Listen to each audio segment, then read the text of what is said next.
Hello, hi. So we are doing unit 14 of MCO 15 and the name of the unit is chemical goods. In this course MCO 15, we are learning about India's foreign investment, trade. In this particular unit chemical goods, we will be learning about how our country is efficient in exporting chemical goods and what all goods do we export, what are the problems, what are the strengths, all of the things. Chemical industry की बात करें तो उसको बोला जाता है कि chemical industry जो है वो इंडिया इकोनॉमी की बैकबोन है। क्यों बोला जाता है?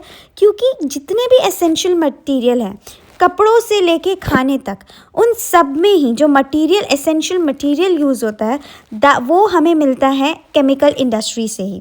तो इंडिया जो है वो बहुत ही जायंट मतलब बड़ा है in the global chemical landscape. कि केमिकल्स की जब बात आती है तो इंडिया का रोल बहुत बड़ा है इसमें। करंटली इंडिया का टाइटल जो है वो 6th लार्जेस्ट प्रोड्यूसर है वर्ल्ड में एंड 3rd लार्जेस्ट है एशिया में। इंडिया जो है वो 6th लार्जेस्ट प्रोड्यूसर है केमिकल्स का पूरे वर्ल्ड में, और अगर हम एशिया कॉन्टिनेंट की बात करें तो इट इज़ 3rd। जब हम बेसिक केमिकल्स की बात करते हैं, जो बेसिक ब्लॉक्स होते हैं दूसरे प्रोडक्ट्स को बनाने की, तो इंडिया जो है is in the top 3 globally, top 3 में आता है जब बेसिक केमिकल्स की बात करते हैं। तो जो केमिकल सेक्टर है ये मैसिव जॉब क्रिएटर भी है, बहुत एम्प्लॉयमेंट अपॉर्चुनिटी है। अप्रॉक्सीमेटली अगर हम देखें तो ये 2 मिलियन लोगों को लाइवलीहुड प्रोवाइड करता है। तो ये हम देख सकते हैं कितना ज़्यादा इकोनॉमिक इम्पैक्ट है। इंडिया की रैंक 14th है एक्सपोर्ट्स में। ये ओवर 175 कंट्रीज़ को एक्सपोर्ट करता है, बेचता है सामान, चाहे वो यूएस से हो, चाइना हो या फिर इमर्जिंग मार्केट जैसे Russia, Turkey. Made in India chemicals जो है वो हर जगह है, ग्लोबल रीच है इंडिया के केमिकल्स की। केमिकल मैन्युफैक्चरिंग जो है इंडिया में वो मेनली कॉन्सेंट्रेटेड है महाराष्ट्र और गुजरात में। जो बाकी मेजर प्रोड्यूसिंग स्टेट्स हैं उसमें वेस्ट बंगाल और तमिलनाडु भी आ जाता है।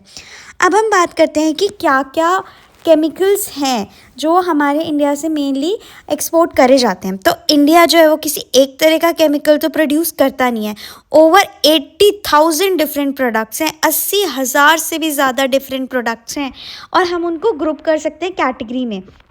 जैसे पेट्रोकेमिकल्स, ये केमिकल्स डिराइव होते हैं क्रूड ऑयल से, ये यूज़ करे जाते हैं प्लास्टिक में, सिंथेटिक फाइबर्स में। देन एग्रो केमिकल्स हैं जो पेस्टिसाइड्स, हर्बिसाइड्स में यूज़ करते हैं फार्मर्स अपने क्रॉप्स को प्रोटेक्ट करने के लिए। स्पेशलिटी केमिकल्स भी होते हैं, हाई वैल्यू केमिकल्स होते हैं जो स्पेसिफिक फंक्शन के लिए यूज़ करे जाते हैं, जैसे फूड एडिटिव्स या paint pigments.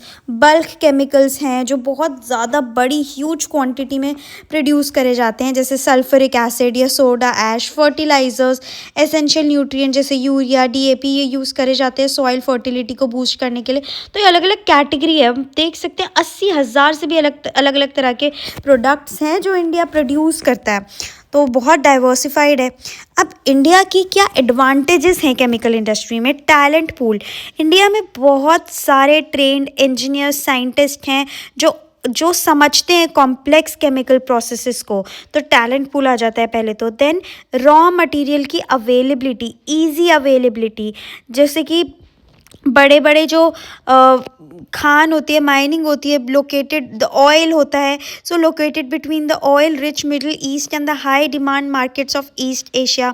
Then with over 60 years of history in this sector, मतलब इंडिया जो है ऐसा नहीं है कि अभी इमर्ज हुआ है एक सेक्टर में, हमारी पूरी हिस्ट्री है। तो हमारी कंट्री में केमिकल इंडस्ट्री को लेके पूरा प्रॉपर इंफ्रास्ट्रक्चर है, नो हाउ है कैसे चीज़ें करनी है।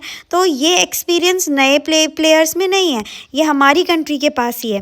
देन एमएनसीज बहुत सारी आ रही हैं इंडिया में, उससे ये प्रूव होता है कि इंडिया का इन्वायरमेंट जो है वो इंटरनेशनल स्टैंडर्ड की जो क्वालिटी और सेफ्टी है उसे मैच कर पा रहा है, उसे पूरा कर पा रहा है।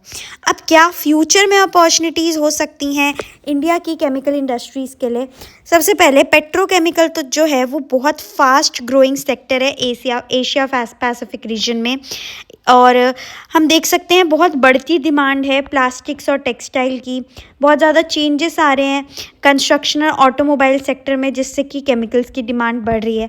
So this is all about chemical goods. सबसे पहले हमने समझा कि इंडिया कितना पावरफुल है इस फील्ड में, क्या क्या अलग अलग तरह की कैटेगरीज़ हैं केमिकल्स की जो प्रोड्यूस करी जाती हैं, इंडिया की क्या कॉम्पिटिटिव एडवांटेजेस हैं और फ्यूचर में क्या एडवांटेजेस अपॉर्चुनिटीज़ हो सकती हैं केमिकल इंडस्ट्रीज़ के लिए India. So this is all about this unit. I hope you like this video.